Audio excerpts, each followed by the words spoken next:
بسم اللہ الرحمن الرحیم۔ بسم اللہ الرحمن الرحیم۔ السلام علیکم ورحمۃ اللہ وبرکاتہ۔ عزیز طلبہ، آج الفوز الکبیر فی اصول التفسیر کا سبق نمبر 178 ہے، اور اس سبق کے اندر ہم غرائب القرآن کا حصہ با پڑھیں گے، یعنی دوسرا حصہ پڑھیں گے۔ والغریبۃ فی فن الاحکام ہی آیۃ تکون مشتملۃ علی بیان الحدود وتعیین الاوضاع الخاصہ کمثل تعیین 100 جلدۃ فی حد الزنا وتعیین 3 حیض او 3 اطہار لعدۃ المطلقہ وتعیین انصاب الموارث۔ والغریبۃ فی فن الجدل ہی آیۃ یرد فیہا سوق الجواب بنہج غریب یقطع الشبہۃ بأبلغ وجہ او یبین فیہا حال فریق من تلک الفرق بمثل واضح كقوله تعالی مثلهم كمثل الذی استوقد نارا وكذا يبين فيها شناعة عبادة الأصنام والفرق بين مرتبة الخالق والمخلوق والمالك والمملوك بأمثلة عجيبة أو إحباط أعمال أهل الرياء والسمعة بأبلغ وجه۔ وغرائب القرآن ليست بمحصورة في الأبواب المذكورة، فأحيانا تكون غريبة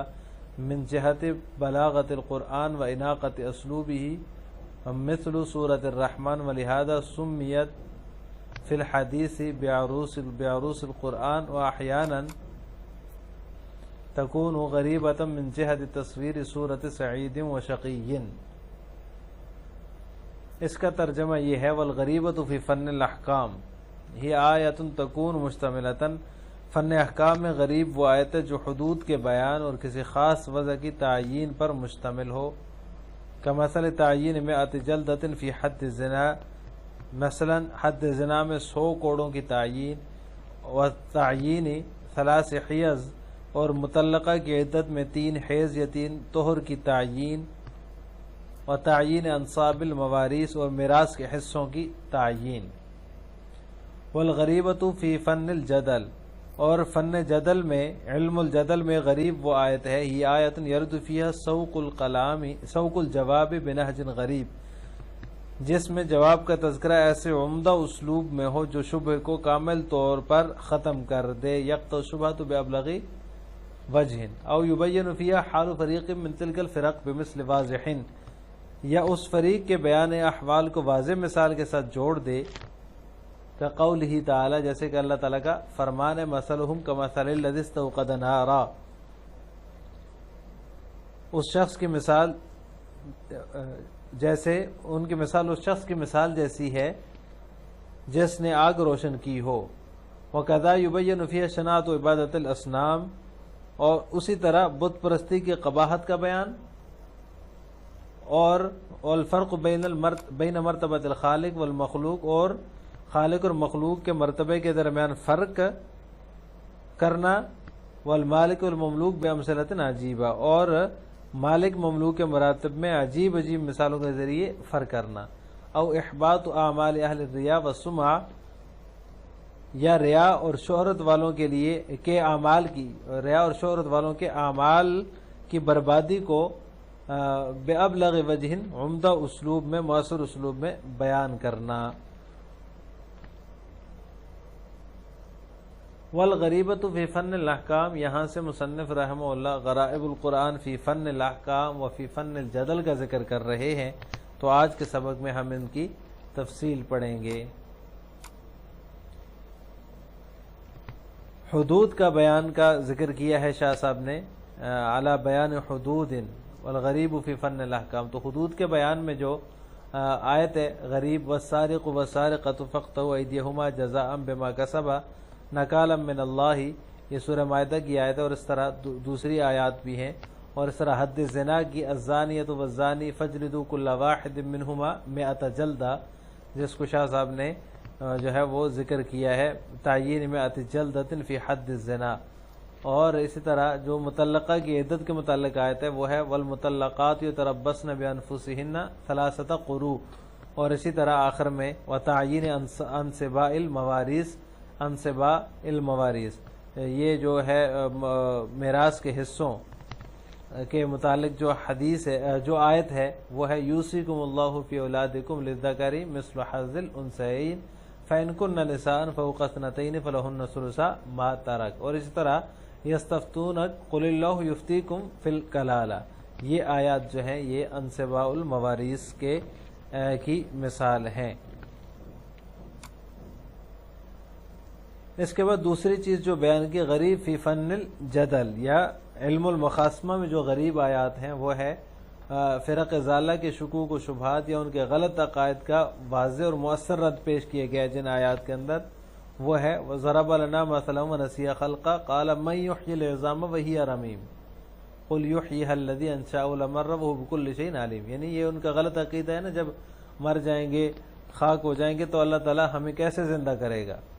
قُلْ يُحْيِيهَا الَّذِي أَنشَأَهَا أَوَّلَ مَرَّةٍ، تو آپ فرما دیجئے وہ جس نے پہلی مرتبہ تمہیں پیدا کیا تو وہ ہر چیز کا علم رکھتا ہے، ہر چیز پر قادر بھی ہے اور ہر چیز کا علم رکھتا ہے، وہ تخلیق کو پہچانتا ہے۔ الَّذِي جَعَلَ لَكُم مِّنَ الشَّجَرِ الْأَخْضَرِ نَارًا فَإِذَا أَنتُم مِّنْهُ تُوقِدُونَ أَوَلَيْسَ الَّذِي خَلَقَ السَّمَاوَاتِ وَالْأَرْضَ بِقَادِرٍ عَلَىٰ أَن يَخْلُقَ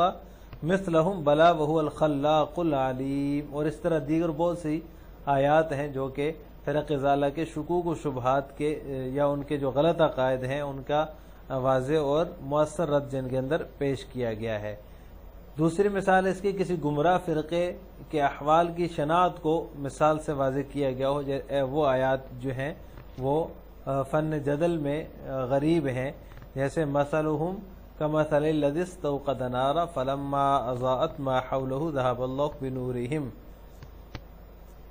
منافقین کے احوال میں یہ اللہ تعالیٰ نے یہ آیت جو ہے نازل فرمائی اور اس کے اندر جو ہے وہ ان کے حالت کا ذکر ہے۔ اور تیسری وہ آیات ہیں جن میں بت پرستی کی قباحت کا تذکرہ ہے یا خالق و مخلوق اور مملوک اور مالک کے فرق کے مراتب کی وضاحت پیش کی گئی ہے،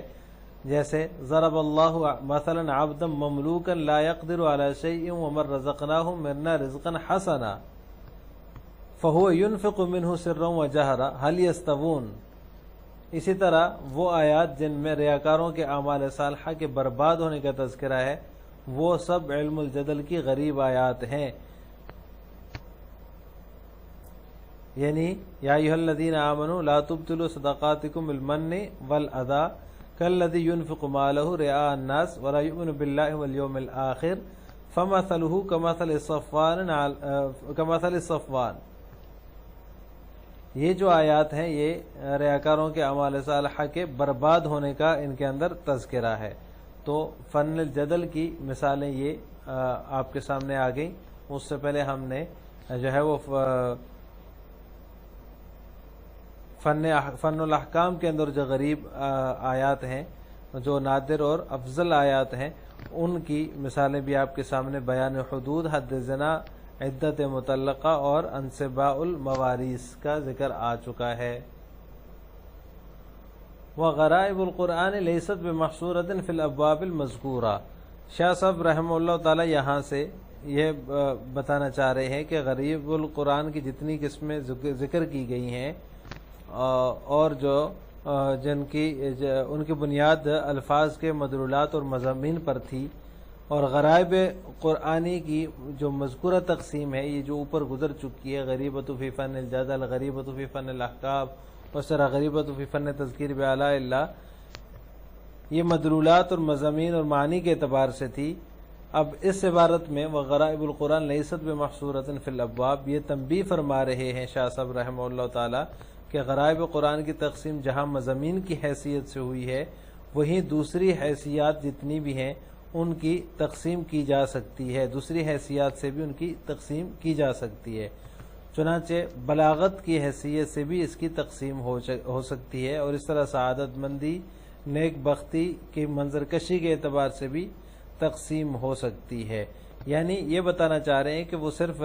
انہی اقسام کے اندر منحصر نہیں ہے، اس کے علاوہ بھی جو ہے اس کی تقسیم کی جا سکتی ہے۔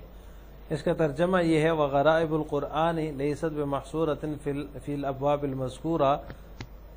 غرائب قرآنی مذکورہ ابواب میں منحصر نہیں ہے، فاحیانا تکون غریبۃ من جہت بلاغت القرآن و اناقۃ اسلوبہ چنانچہ کبھی کبھی بلاغت کلام اور اسلوب کی حیرت انگیزی کی وجہ سے بھی قرآن غریب ہوتا ہے، مثل سورۃ الرحمن، جیسے سورہ رحمان ہے، ولہذا اور اسی وجہ سے حدیث شریف میں اس کو عروس القرآن کہا گیا ہے، اس کو عروس القرآن کا نام دیا گیا ہے۔ وَأَحْيَانًا تَكُونُ غَرِيبَةً مِنْ جِهَةِ تَصْوِيرِ سُورَةِ سَعِيدٍ وَشَقِيٍّ، اور کبھی کبھی سعادت اور بدبختی کی تصویر پیش کرنے کی جہت سے بھی غریب ہوتا ہے قرآن کریم۔ تو لہٰذا آج کے سبق کا خلاصہ یہ ہوا کہ ہم نے غرائب القرآن فی فن الاحکام اور فی فن الجدل کی تفصیل پڑھی ہے۔ السلام علیکم ورحمۃ اللہ وبرکاتہ۔